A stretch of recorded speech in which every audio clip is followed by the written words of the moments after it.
এয়া ছাগলী মাংস আনিলোঁ, এয়া বুন্দিয়া অলপ আনিলোঁ, মাত্ৰ 100 গ্ৰাম, বেছি দৰকাৰ নাই।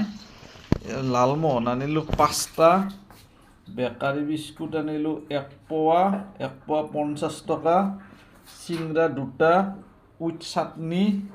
তাৰপিছত অলপ চব্জি আনিলোঁ, এয়া মটৰ আনিলোঁ কেজি 60 টকাত, আধা কেজি আনিলোঁ, আৰু ফুলকবি 2টা 20 টকা কেজি, বিন 1 পোৱা 40 টকা কেজিৰ, 10 টকাৰ, বন্ধাকবিটো 10 টকা, আৰু ব্ৰকলি আনিলোঁ 25 টকা কেজি। আজি এতিয়ালৈ এইখিনি বজাৰ কৰিলোঁ। আৰু মেচু চকীৰ তলত বহি আছে, ইয়াৰ মাংস খোৱাৰ মন। কেঁচা মাংস দিলোঁৱেই, ইয়াৰ কাৰণে ব্ৰইলাৰ আনি থৈ দিওঁ, সেই ব্ৰইলাৰো খালে। কেঁচা মাংসও দিলোঁ, 1 পিচ খালে, তথাপিও ইয়াত তাৰমানে হেঁপাহ পলোৱা নাই, আৰু বহি আছে মাংস খোৱালৈ। মানে বেলেগ বস্তু সেনেকৈ নাখায়েই, মাংস মাছ এইবিলাকতে, আৰু গাখীৰ ভাত, বেলেগ আৰু এয়া ছাগলীৰ মাংস পূৰা ভক ভককৈ উতলি আছে। আমাৰ ঘৰত অসীম ছাৰ আহিছে, মই যে গুণোৎসৱত থাকোঁ, অসীম ছাৰ গোৱালপাৰাৰ, আৰু অসীম ছাৰক এতিয়া নিবা মই চকত আহিলোঁ, আৰু এতিয়া অসীম ছাৰক লৈ যাম আমাৰ ঘৰলৈ। আৰু এতিয়া অসীম দাদা ছাৰ আমাৰ ঘৰ আহি পালে, আৰু চাহ তাহ খালে, আৰু অলপ পিছত ভাত খাব। ভাতৰ যোগাৰ চলি আছে লাহে লাহে। আৰু অসীম দাদা ছাৰ আজি ৰাতি থাকিব আমাৰ তাতে, আৰু কাইলৈ ছাৰে চান্দুবিৰ সেইফালে যাব, আৰু তাতে কিবা কাম আছে আৰু ছাৰৰ। যোৱাকালি এইটো ব্লুটুথ আনিলোঁ অনলাইনত, কিবা মি&ইউ কোম্পেনী, কি কোম্পেনী এইটো নাজানো। প্ৰথমতে এটা আনিছিলোঁ, সেইটো ভাল ছাৰ্ভিচ দিয়া নাছিল, পিছত কালি এইটো আনিলোঁ আৰু ব্লুটুথটো। আজি বজাই চালোঁ, আৰু গোটেই বেয়া পোৱা নাই, কিন্তু এইটো প্ৰথমটো বেয়া আহিছিল, তাৰপিছত ৰিটাৰ্ণ দি এইটো আনিলোঁ। আৰু লগত মাইক ছেটো আছে, বাকী পেন ড্ৰাইভ চব বজাব পৰা সুবিধা আছে। এতিয়া চাওঁ আৰু কিমান দিন লাষ্টিং হয়। ছাগলীৰ মাংস ৰেডি হৈ গ'ল, আৰু ইয়াতে আছে কণী বইল। মই কণী নাখাওঁ, মই অকল মাংসই খাম, আৰু বাকী ভাত চব্জি এইবিলাকতো আছে, আৰু কিবা কিবি। এইটোৱে আমাৰ সৰু পাকঘৰ, এটা ৰুমতে এডজাষ্ট কৰি এনেকৈ আছোঁ, আৰু কিবা কৰি পাকঘৰৰ নামটো কৰি।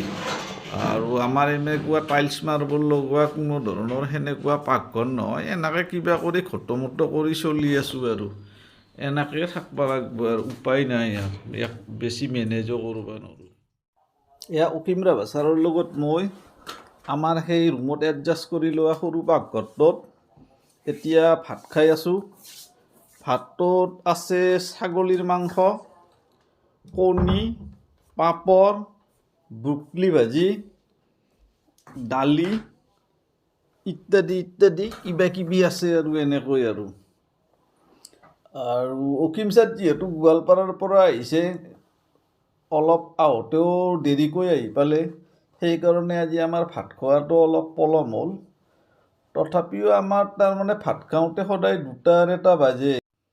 এয়া মেচু মাংস চাংস খাই ধুনীয়াকৈ তলত বহি আছে, আৰু মই গৈ আছোঁ বজাৰলৈ। অলপ অসীম ছাৰক আমাৰ ঠাইখন ফুৰাই লৈ আহোঁ।